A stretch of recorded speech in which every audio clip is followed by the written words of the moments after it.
नमस्कार दर्शक बंधु आज हेउछि अक्टोबर मास 4 तारिख शनिवार। चलंतु आज टॉप 20 गुरुत्वपूर्ण खबर उपरे नजर पकाइबा, किंतु ता पूर्व चैनल को सब्सक्राइब करने को आपण मानक अनुरोध। चलंतु संपूर्ण खबर जानिबा। नंबर 1 रे रहिछि अपराधी को धराई देले मिलिबो 50,000। चौद्वार जेल रु फेरार थिबा 2 जण दुर्दांत अपराधी संपर्क में सूचना देले सूचनादाता को 50,000 टंका पुरस्कार मिलिबो। कमिशनरेट पुलिस पक्षरु एही सूचना देइछ। कटक डीसीपी सामाजिक गणमाध्यम एक्स माध्यम एही सूचना देइछंती। एथि सहित पुलिस पक्षरु कुहा जाइछि जे सूचनादातांकर परिचय गुप्त रखाजिबो। नंबर 2 रे रहिछि हीराकुद रे उद्घाटित हेला पंजुरी माछ चाष साधारण सुविधा केंद्र। ओडिशा सरकारक पक्षरु हीराकुद जलभंडार रे पंजुरी स्थापन करी माछ चाष कराजिबार आधुनिक प्रणाली स्वागतयोग्य पदक्षेप। प्राय 7 कोटी टंका व्यय 37 एकर परिमित जमी रे निर्माण होइथिबा पंजुरी माछ चाष साधारण सुविधा केंद्र आम राज्यर मत्स्य उत्पादन क्षेत्र में एक नूतन अध्याय सृष्टि करने सह रत्नगर्भा हीराकुद जलभंडार विपुल संभावना को वास्तव रूप देव बोली एहाकु उद्घाटन करने अवसर में कहिसेंती केंद्र शिक्षा मंत्री धर्मेंद्र प्रधान। नंबर 3 रे रहिछि सरकारक बड़ घोषणा। नुआ रघुनंदन लाइब्रेरी जगार ई लाइब्रेरी निर्माण हेबो। राज्य आईन मंत्री पृथ्वीराज हरिचंदन एने सूचना दैछंती। ज्ञानयज्ञ मंडप नारे निर्मित हेबो डिजिटल लाइब्रेरी। ई लाइब्रेरी सह रिसर्च सेंटर मध्य सरकार निर्माण करिवे। श्रद्धालु और गवेषणा को डिजिटल सुविधा प्रदान करिबा पई एसजेडीए निष्पत्ति नेछि। मंदिर रेकर्ड रीतिनीति मादला पांजी पोथी और पांडुलिपि संरक्षण नै लक्ष्य रखा जाइछि। पुरातन पुस्तक और तथ्य सह संरक्षित डॉक्यूमेंट को नै डाटाबेस तैयारी हेबो। जगन्नाथ संस्कृति गवेषणा उपरे गवेषकों को सहायक हेबो बोली आईन मंत्री पृथ्वीराज हरिचंदन कहिसंती। नंबर 4 रे रहिछि एसआई परीक्षा जालियाती घटना। सिलिकन टेक्लैब प्राइवेट लिमिटेड प्रतिष्ठाता सीईओ सुरेश चंद्र नायकों को जेरा। क्राइम ब्रांच ऑफिस रे सुरेशं को चालिछि पचरा उचरा। सुरेशंक सह 5 सेक्टर जणे मैनेजर को मध्य जेरा करूछि क्राइम ब्रांच। 5 सेक्टर मालिक शंकर पृष्टि फेरार अछंती। एहा सह दलाल मुन्ना महांती मध्य फेरार अछंती। 114 जण परीक्षार्थींक ओरिजिनल प्रमाण पत्र धरी फेरार होई जाइथिबा जणा पड़िछि। जालियाती घटना रे बहु लोकंक तालिका प्रस्तुत करिछि क्राइम ब्रांच। एसआई परीक्षा पई ओपीआरबी आईटीआई को दायित्व देइथिला। नंबर 5 रे रहिछि बीजेपी रे जोग देले बीजेडी रो टाणुआ नेता। मालकानगिरी स्थानीय बीजेपी कार्यालय रे बीजेपी तरफरु मिश्रण पर्व अनुष्ठित होई जाइछि। एही मिश्रण पर्व रे गणशिक्षा मंत्री नित्यानंद गंड, नवरंगपुर सांसद बलभद्र माझी, जिला बीजेपी सभापति अशोक परिड़ा, पूर्वतन विधायक डंबरू सीसा प्रमुख उपस्थित थिले। बीजेडी रो टाणुआ नेता माने गतकाली बीजेडी छाड़ी बीजेपी मुहा होइछंती। नंबर 6 रे रहिछि धसिला पहाड़ भासीगला पोल। गजपति जिल्ला रे गतकाली दिन तमाम वर्षा जोगु विभिन्न स्थान रे भूस्खलन होइछि। निखोज होई जाइछंती बाप पुओ। गजपति जिल्ला रायगड़ा ब्लॉक पेकेट गाँ निकट रे रास्ता रे भूस्खलन घटिछि। पेकेट गाँ रा 70 वर्षीय कार्तिक सबर और तांको पुओ राजीव सबरंक पत्ता मिलुनी। बाप पुओ माटी तले चापी होई रहिथिबा संदेह करा जाउछि। पकेट गाँ निकट रे भूस्खलन जोगु रायगढ़ ठारू रा उदयगिरी ब्लॉक मध्य जोगाजोग विच्छिन्न होइछि। सेहीपरि गुमा ब्लॉक रो अढ़ेई गाँ निकट रे मध्य रास्ता कड़रू माटी अतड़ा खसिछि। नंबर 7 रे रहिछि केन्दुझर रे चांचल्य। घर बारंडा रे सोइथिबा बेले मुंड को हाणी हत्या। घटगाँ थाना अंचल ढेंकीकोट बीट हाउस अंतर्गत मेदिनीपुर ग्राम रे निज घर बारंडा रे सोइथिबा अवस्था रे जने व्यक्ति मुंड को हाणी हत्या करिबा घटना चांचल्य सृष्टि करिछि। मृतकंक नाम भद्रू महाकुड़ बोली जणा पड़िछि। हत्यार कारण एबे स्पष्ट होई नथिबा बेले खबर पाई पुलिस गतकाली सकाळे उक्त ग्राम रे पहुंची मृतदेह उद्धार करी पुलिस विशेषज्ञ टीम सहायता रे घटनार तदंत आरंभ करिछि। नंबर 8 रे रहिछि ढेंकानाल रे चांचल्य। घरु डाकी नै नाबालक छात्रन को हत्या। ढेंकानाल जिला परजंग थाना ठारू मात्र 1 किलोमीटर दूर ଗଣ୍ଡତୈଳା ସାହି ନିକଟ କାଜୁବାଡ଼ିରୁ ଜଣେ 15 ବର୍ଷର ନାବାଳକଙ୍କ ମୃତଦେହ ପୋଲିସ ଶୁକ୍ରବାର ଜବତ କରିଛି। ମୃତକ ହେଲେ ଗଣ୍ଡତୈଳା ସାହିର ଦୀନବନ୍ଧୁ ଖଟୁଆଙ୍କ ବଡ଼ ପୁଅ ଚନ୍ଦନ ଖଟୁଆ। ଘଟଣା ସମ୍ପର୍କରେ ମୃତକଙ୍କ ବାପା ଦୀନବନ୍ଧୁ ପୂର୍ବ ଶତ୍ରୁତାକୁ ନେଇ ସାହିର ରଞ୍ଜନ ଖଟୁଆ ଏବଂ ତାର ଶଳା ପଞ୍ଚୁ ବେହେରା ଘରକୁ ଆସି ପୁଅ ଚନ୍ଦନକୁ ସାଥିରେ ଡାକି ନେଇଥିଲେ। ପରେ ତାକୁ ମାରି ଗଛରେ ଝୁଲାଇ ଦେଇଥିବା ପରିବାର ଲୋକ ଅଭିଯୋଗ କରିଛନ୍ତି। ନମ୍ବର 9ରେ ରହିଛି ଅସ୍ତ୍ର ଛାଡ଼ିଲେ 103 ମାଓବାଦୀ। ଛତିଶଗଡ଼ ବିଜାପୁରର 103 ଜଣ ମାଓବାଦୀ ଅସ୍ତ୍ରଶସ୍ତ୍ର ସହିତ ଆତ୍ମସମର୍ପଣ କରିଛନ୍ତି। ଏକାଥରେ ଏତେ ନକ୍ସଲ ଆତ୍ମସମର୍ପଣ କରିବା ବିରଳ ଘଟଣା। ଏହି ମାଓବାଦୀଙ୍କ ନାଁରେ ଥିଲା 1 କୋଟିରୁ ଅଧିକ ଟଙ୍କାର ପୁରସ୍କାର।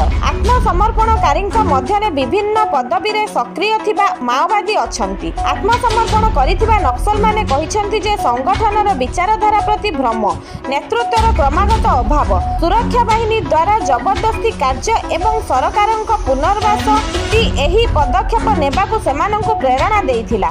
ଆତ୍ମସମର୍ପଣକାରୀ ମାଓବାଦୀମାନଙ୍କୁ ପ୍ରୋତ୍ସାହନ ସ୍ୱରୂପ 50,000 ଟଙ୍କା ଲେଖାଏଁ ଚେକ୍ ଦିଆଯାଇଛି। ସରକାରଙ୍କ ନିୟମ ଅନୁସାରେ ସମସ୍ତଙ୍କୁ ଥଇଥାନ କରାଯିବ। ନମ୍ବର 10ରେ ରହିଛି ମେଡିକାଲରୁ ରୋଗୀ ନିଖୋଜ। ବଲାଙ୍ଗୀର ଜିଲ୍ଲାସ୍ଥିତ ଭୀମଭୋଇ ମେଡିକାଲ କଲେଜରୁ ଜଣେ ରୋଗୀ ନିଖୋଜ ହୋଇଥିବା ନେଇ ଅଭିଯୋଗ ହୋଇଛି। ସର୍ଜରୀ ୱାର୍ଡରୁ ରୋଗୀ ନିଖୋଜ ହୋଇଥିବା ଅଭିଯୋଗ ଆଣିଛନ୍ତି ପରିବାର ଲୋକେ। ତେବେ ଗୁରୁବାର ରାତି 11ଟାରୁ ରୋଗୀ ଜଣକ ନିଖୋଜ ଥିବା ନେଇ ପରିବାର ଲୋକେ ଅଭିଯୋଗ ଆଣିବା ପରେ ମେଡିକାଲ ପରିସରରେ ଉତ୍ତେଜନା ଦେଖାଦେଇଛି। ନମ୍ବର 11ରେ ରହିଛି ଭାରତୀୟଙ୍କୁ ଧନୀ କରୁଛି ୟୁଟ୍ୟୁବ ଚ୍ୟାନେଲ ଦେଖାଇଛି ଟଙ୍କା ରୋଜଗାରର ବାଟ। ଆଜିକାଲି ଅନେକ ଲୋକ ନିଜର ୟୁଟ୍ୟୁବ ଚ୍ୟାନେଲ ଖୋଲିଛନ୍ତି ଆଉ ବିଭିନ୍ନ ପ୍ରକାର କଣ୍ଟେଣ୍ଟ ତିଆରି କରୁଛନ୍ତି, ଯାହା ତାଙ୍କୁ ରୋଜଗାରର ବାଟ ଦେଖାଉଛି। ଗତ 3 ବର୍ଷ ମଧ୍ୟରେ ଭାରତୀୟ କଣ୍ଟେଣ୍ଟ କ୍ରିଏଟର ୟୁଟ୍ୟୁବରୁ 21,000 କୋଟି ଟଙ୍କା କମାଇଛନ୍ତି।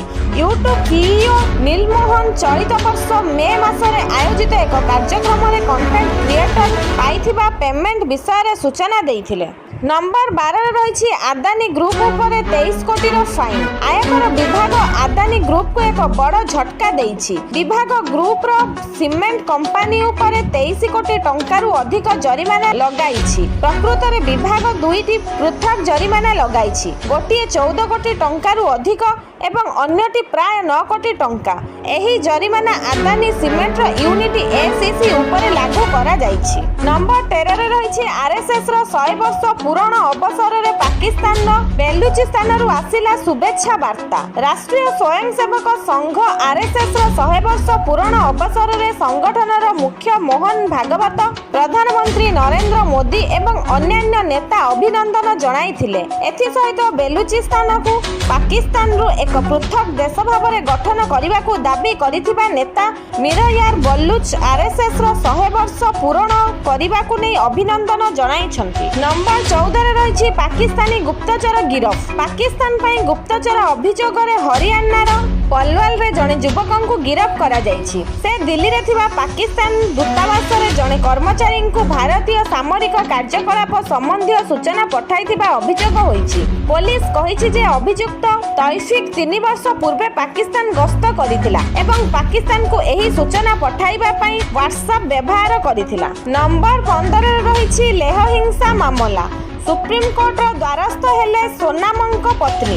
ଲେହ ହିଂସା ମାମଲାରେ ଗିରଫ ହୋଇଥିବା ଲଦାଖ ସାମାଜିକ କର୍ମୀ ସୋନମ ଗ୍ୟାଙ୍ଗଚୁକଙ୍କ ପତ୍ନୀ ଗୀତାଞ୍ଜଳି ଆଙ୍ଗମ ସୁପ୍ରିମକୋର୍ଟର ଦ୍ୱାରସ୍ଥ ହୋଇଛନ୍ତି। ସୋନମଙ୍କ ଗିରଫଦାରୀକୁ ନେଇ ସୁପ୍ରିମକୋର୍ଟରେ ଆବେଦନ କରିଛନ୍ତି ଗୀତାଞ୍ଜଳି। ସୋନମଙ୍କୁ ତୁରନ୍ତ ମୁକ୍ତ କରିବା ପାଇଁ ଏକ ହେବିୟସ୍ କର୍ପସ୍ ପାଇଁ ଆବେଦନ ଦାଖଲ କରିଛନ୍ତି। ପାକିସ୍ତାନ ସହିତ ତାଙ୍କର କିଛି ଲିଙ୍କ ନାହିଁ ବୋଲି ସେ କହିଛନ୍ତି। ନମ୍ବର 16ରେ ରହିଛି ପିଓକରେ ମାନବାଧିକାର ଉଲ୍ଲଂଘନ ପାଇଁ ପାକିସ୍ତାନ ଦାୟୀ। ପାକିସ୍ତାନ ଅଧିକୃତ କାଶ୍ମୀର ପିଓକେରେ ପାକିସ୍ତାନୀ ସେନା ଦ୍ୱାରା ଚାଲିଥିବା ପ୍ରତିବାଦ ଏବଂ ବର୍ବରତା ଉପରେ ଭାରତର ବୈଦେଶିକ ମନ୍ତ୍ରଣାଳୟ ଦୃଢ଼ ଆଭିମୁଖ୍ୟ ଗ୍ରହଣ କରିଛି। ମନ୍ତ୍ରଣାଳୟ କହିଛି ଯେ ପାକିସ୍ତାନର ଦମନକାରୀ ମନୋଭାବ ଏବଂ ଅବୈଧ ଦଖଲ ଏହି ପରିସ୍ଥିତିର ମୂଳ କାରଣ। ନମ୍ବର 17ରେ ରହିଛି ପୁତିନଙ୍କ ଭାରତ ପ୍ରେମ। ରୁଷ ରାଷ୍ଟ୍ରପତି ଭ୍ଲାଦିମିର ପୁତିନ ସ୍ପଷ୍ଟ କରିଛନ୍ତି ଯେ ସେ ଚଳିତ ବର୍ଷ ଡିସେମ୍ବର ଆରମ୍ଭରେ ତାଙ୍କର ଭାରତ ଗସ୍ତକୁ ନେଇ ଉତ୍ସାହିତ। ଏହି ଅବସରର ପୂର୍ବରୁ ସେ ରୁଷ ସରକାରଙ୍କୁ ଏକ ଗୁରୁତ୍ୱପୂର୍ଣ୍ଣ ନିର୍ଦ୍ଦେଶ ମଧ୍ୟ ଜାରି କରିଛନ୍ତି। ସେ କହିଛନ୍ତି ଯେ ଭାରତ ସହିତ ବାଣିଜ୍ୟ ଅସନ୍ତୁଳନ ହ୍ରାସ କରିବା। ପୁତିନଙ୍କ ଏହି ବୟାନ ଏପରି ସମୟରେ ଆସିଛି ଯେତେବେଳେ ଭାରତ ରୁଷଠାରୁ ପ୍ରଚୁର ପରିମାଣରେ ଶସ୍ତା ଅଶୋଧିତ ତୈଳ କିଣୁଛି, କିନ୍ତୁ ବଦଳରେ ରୁଷ ଭାରତକୁ କମ୍ ସାମଗ୍ରୀ ଆମଦାନୀ କରୁଛି। ପୁତିନ କହିଛନ୍ତି ଯେ ଦୁଇ ଦେଶ ମଧ୍ୟରେ ବାଣିଜ୍ୟ ସନ୍ତୁଳନକୁ ଉନ୍ନତ କରିବା ପାଇଁ ରୁଷ ଏବେ ଭାରତଠାରୁ ଅଧିକ କୃଷି ଉତ୍ପାଦ, ଔଷଧ ଏବଂ ଅନ୍ୟାନ୍ୟ ସାମଗ୍ରୀ କିଣିବାକୁ ଯୋଜନା କରୁଛି। ନମ୍ବର 18ରେ ରହିଛି 26ରୁ ଭାରତ ଓ ଚୀନ ମଧ୍ୟରେ ସିଧାସଳଖ ବିମାନ ସେବାର ଶୁଭ ଆରମ୍ଭ। 2020 ଗଲୱାନ ସଂଘର୍ଷ ପରଠାରୁ ଦୁଇ ଦେଶ ମଧ୍ୟରେ ବିମାନ ସେବା ବାତିଲ ହୋଇଥିଲା। 26ରୁ ବିମାନ ଯାତ୍ରା ସମ୍ପର୍କରେ ସୂଚନା ଦେଇଛି ଇଣ୍ଡିଗୋ ଏୟାରଲାଇନ୍ସ। ଦୁଇ ଦେଶ ମଧ୍ୟରେ ସିଧାସଳଖ ବିମାନ ସେବା ସମ୍ପର୍କରେ ସହମତ ପ୍ରକାଶ ହୋଇଛି ବୋଲି ବୈଦେଶିକ ବ୍ୟାପାର ମନ୍ତ୍ରଣାଳୟ ପକ୍ଷରୁ ଘୋଷଣା କରାଯିବା ପରେ ଇଣ୍ଡିଗୋ ଏହି ସୂଚନା ଦେଇଛି। ନମ୍ବର 19ରେ ରହିଛି 14 ବର୍ଷ ପରେ ଭାରତ ଆସିବେ ଫୁଟବଲ କିଙ୍ଗ। ଫୁଟବଲ କିମ୍ବଦନ୍ତୀ ଲିଓନେଲ ମେସି ଏହି ବର୍ଷ ଶେଷ ବେଳକୁ ଭାରତ ଗସ୍ତ କରିବେ। ସେ ବ୍ୟକ୍ତିଗତ ଭାବରେ ତାଙ୍କର ଗସ୍ତକୁ ନିଶ୍ଚିତ କରିଛନ୍ତି। ମେସି ଶେଷ ଥର ପାଇଁ 2011ରେ ଭାରତ ଆସିଥିଲେ। ଏହାର ଅର୍ଥ ହେଉଛି ସେ 14 ବର୍ଷ ପରେ ଭାରତ ଫେରିବେ। ତାଙ୍କ ଗସ୍ତ ବିଷୟରେ ମେସି କହିଛନ୍ତି ଯେ ଭାରତ ପରି ଏକ ଫୁଟବଲ ପ୍ରେମୀ ଦେଶକୁ ଫେରିବା ତାଙ୍କ ପାଇଁ ଏକ ସମ୍ମାନର ବିଷୟ। ନମ୍ବର 20ରେ ରହିଛି ମହିଳା ବିଶ୍ୱକପରେ ପାକିସ୍ତାନର ଆଜାଦ କାଶ୍ମୀର ନାରା। କଲମ୍ବୋରେ ଚାଲିଥିବା ମହିଳା ଦିନିକିଆ ବିଶ୍ୱକପରେ ପାକିସ୍ତାନ ଓ ଶ୍ରୀଲଙ୍କା ମଧ୍ୟରେ ଖେଳ ମ୍ୟାଚ୍ ସମୟରେ ପୂର୍ବତନ ପାକିସ୍ତାନ ମହିଳା କ୍ରିକେଟ ଦଳର ଅଧିନାୟକ ସାନା ମିରଙ୍କ ଏକ ରାଜନୈତିକ ମନ୍ତବ୍ୟ ବିବାଦ ସୃଷ୍ଟି କରିଛି। ନାଟାଲିଆ ପରଭେଜ ବ୍ୟାଟିଂ ପାଇଁ ଆସିବା ସମୟରେ କମେଣ୍ଟ୍ରି କରୁଥିବା ସାନା ତାଙ୍କୁ ଆଜାଦ କାଶ୍ମୀରରୁ ଆସିଥିବା କହିଥିଲେ, ଯାହାକୁ ଭାରତ ପାକିସ୍ତାନ ଅଧିକୃତ କାଶ୍ମୀର ବୋଲି କହେ। ଏହି ମନ୍ତବ୍ୟ ସୋସିଆଲ ମିଡିଆରେ ଭାଇରାଲ ହେବା ପରେ ସାନାଙ୍କୁ ତୀବ୍ର ସମାଲୋଚନାର ସାମ୍ନା କରିବାକୁ ପଡ଼ିଛି। ଆଜି ପାଇଁ ଖବର ଏତିକି। ଆସନ୍ତାକାଲି ନୂଆ ଖବର ସହିତ ପୁଣି ଦେଖାହେବ। ରହିଲି, ଜୟ ଜଗନ୍ନାଥ।